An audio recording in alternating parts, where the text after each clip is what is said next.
എല്ലാവരും white collar തൊഴിലിന് പിന്നാലെ പോകുന്ന കാലത്ത് വേറിട്ട മാതൃകയും ചിന്താഗതിയുമായി എത്തിയ കുറച്ചു പേരുണ്ട്.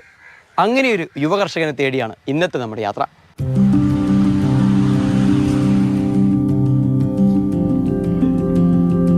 വർഷങ്ങൾക്ക് മുൻപ് പൂനെയിലെ മൾട്ടി സ്പെഷ്യാലിറ്റി ആശുപത്രിയിൽ നഴ്സായി ജോലി ചെയ്യുന്ന കാലത്ത് കനകപ്പള്ളിക്കാരൻ എബി എം ബാബുവിന്റെ മനസ്സ് കുതിച്ചത് ഒരൽപ്പം ആത്മസംതൃപ്തിയാണ്. മനസ്സും ജോലിയും രണ്ടു വഴിയിൽ പിരിഞ്ഞതോടെ ഒരു സുപ്രഭാതത്തിൽ എബി ഒരു നിർണായക തീരുമാനമെടുത്തു. പപ്പയുടെ കൂടെ ചെറിയ രീതിയിൽ കൃഷി കാര്യങ്ങളിലൊക്കെ സഹായിച്ചു തുടങ്ങി. അതിനു മുമ്പ് പഠിക്കുന്ന കാലത്ത് ചെയ്യുമായിരുന്നു.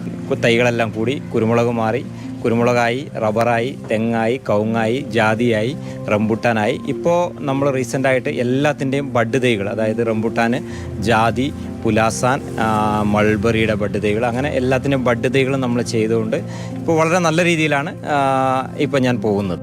ഇന്ന് ഇദ്ദേഹം കാസർകോട്ടെ അറിയപ്പെടുന്ന ഒരു യുവ കർഷകനാണ്. തെങ്ങും കവുങ്ങും റബ്ബറും മാവും റംബൂട്ടാനുമെല്ലാം എബിയുടെ കൃഷിയിടത്തിൽ നിറഞ്ഞു നിൽക്കുന്നുണ്ട്.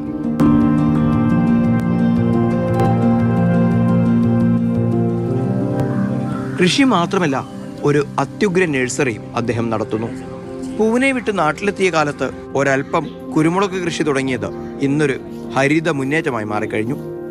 നാടൻ വിളകളും ഫലമൂലാദികളും മാത്രമല്ല, അത്യപൂർവ വിദേശ സസ്യനങ്ങളും പഴവർഗ്ഗങ്ങളും എബിയുടെ നഴ്സറിയിലെ മിന്നും താരങ്ങളാണ്. ബഡ്ഡിങ്ങും ഗ്രാഫ്റ്റിങ്ങും നടത്തി കൃഷിയിൽ വൻ നേട്ടവും ഈ യുവകർഷകൻ കൊയ്തെടുത്തു. കൃഷിയും അനുബന്ധ ജോലികളും നഷ്ടമാണെന്ന് പറഞ്ഞ് കൃഷി ഉപേക്ഷിക്കുന്നവരോടും ഇദ്ദേഹത്തിന് ചിലത് പറയാറുണ്ട്. ഒരു കർഷകനോട് ചോദിച്ചു കഴിഞ്ഞാൽ പറയും നഷ്ടമാണ് എന്ന് പറയുന്നതിനെക്കാട്ടിലുപരി കാർഷിക മേഖല എന്നത് നമ്മുടെ ഒരു ജീവിതത്തിൻ്റെ ഒരു ഭാഗമാണ്. അത് ശരിക്കും പറഞ്ഞാൽ നമ്മുടെ മക്കളെ നമ്മൾ നോക്കുന്ന പോലെയാണ് നമ്മൾ ഇത് കാണുന്നത്. അതിൽ നഷ്ടവും ലാഭവും നമുക്ക് കണക്ക് കൂട്ടാൻ പറ്റില്ല. ഉൽപ്പാദനം വർദ്ധിപ്പിക്കുക, പിന്നെ തൊഴിൽ ചെലവ് കുറയ്ക്കുക, ഈ രണ്ട് കാര്യങ്ങൾ നമ്മൾ മെയിൻറ്റെയിൻ ചെയ്തിട്ട് നമുക്ക് അതിനകത്ത് എന്താ പറയുക, നഷ്ടം എന്നുള്ള ആ വാക്ക് മാറ്റി ലാഭത്തിലേക്ക് വരുവാൻ സാധിക്കുകയുള്ളൂ. കൃഷിയെ കേവലം കച്ചവടമായല്ല അദ്ദേഹം കാണുന്നത്, ഒരു സുസ്ഥിരമായ ജീവിതശൈലിയായാണ്. അതുകൊണ്ടാവാം പുറം നാടുകളിൽ നിന്നുള്ള വൃക്ഷത്തൈകൾ പോലും സ്വയം വികസിപ്പിച്ച് വളർത്തിയെടുത്ത് സജ്ജമാക്കുന്നത്. ഇതെല്ലാം സിംഗിൾ മണിയും കാണാം, ബഞ്ചും കാണാം. ഇതെല്ലാം സിംഗിൾ ആയി പോയി. പക്ഷെ അത് കാലാവസ്ഥയുടെ പ്രശ്നമാണ്. ഇത് മുഴുവൻ കായ ഉണ്ടാവും. ഇടുക്കിയില്, വയനാട്ടില്, കൊടകില്. വിയർപ്പൊഴുക്കാൻ മടിച്ച് വൈറ്റ് കോളർ തൊഴിലുകൾക്ക് പിന്നാലെ കിതച്ചോടുന്ന പുതുതലമുറയോട് ഈ മുൻ നഴ്സിന് ചിലത് പറയാനുണ്ട്. എല്ലാവരും വൈറ്റ് കോളർ ജോലിയും നല്ല സാലറി ഉള്ള ജോലിയും തേടി വിദേശത്തേക്ക് പോവുകയാണ്. നമ്മളെല്ലാം വിചാരിക്കുന്നത് വെച്ചാൽ അവിടെ പോയി കഴിഞ്ഞാൽ നമുക്ക് ഒത്തിരി പണം സമ്പാദിക്കാം, നല്ല സുഖമാണ്. പക്ഷേ അവിടെ ചെന്ന് കഴിയുമ്പോൾ അതിൻ്റെ ബുദ്ധിമുട്ടുണ്ടാവുകയുള്ളൂ. ഒത്തിരി തൊഴിലുകളുണ്ട് നമ്മുടെ നാട്ടിൽ, വേക്കൻസിയുള്ള ഒത്തിരി സ്ഥലങ്ങളുണ്ട്. പക്ഷേ അത് നമ്മൾ കണ്ടെത്തുന്നില്ല, നമ്മൾ ഉപയോഗിക്കുന്നില്ല. മെയിനായിട്ട് നമുക്ക് കഷ്ടപ്പെടാൻ മടിയാണിപ്പോൾ. നമ്മുടെ നാടിനെ സ്നേഹിച്ചുകൊണ്ട്, നമ്മുടെ നാട്ടിലെ വിഭവങ്ങളെ പരമാവധി ഉപയോഗിച്ചുകൊണ്ട് നമുക്ക് ഇവിടെ സുഖമായിട്ട് ജീവിക്കാവുന്നേ.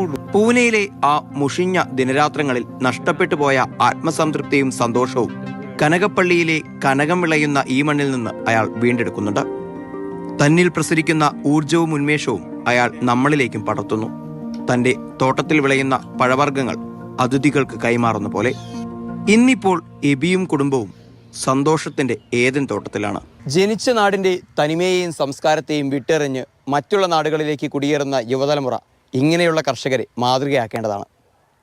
ഇവിടെ എത്തുന്ന അതിഥികളെ ഈ മണ്ണിൽ വിളയുന്ന ഫലമൂലാദികൾ കൊണ്ട് സ്വീകരിക്കുന്ന ഇവരൊക്കെ തന്നെയാണ് ഈയൊരു നാടിൻ്റെ പ്രതീക്ഷയുടെ തുരുത്തായി മാറുന്നത്. സാരംഗ് സുരേഷ്, മാതൃഭൂമി ന്യൂസ്, കാസർഗോഡ്.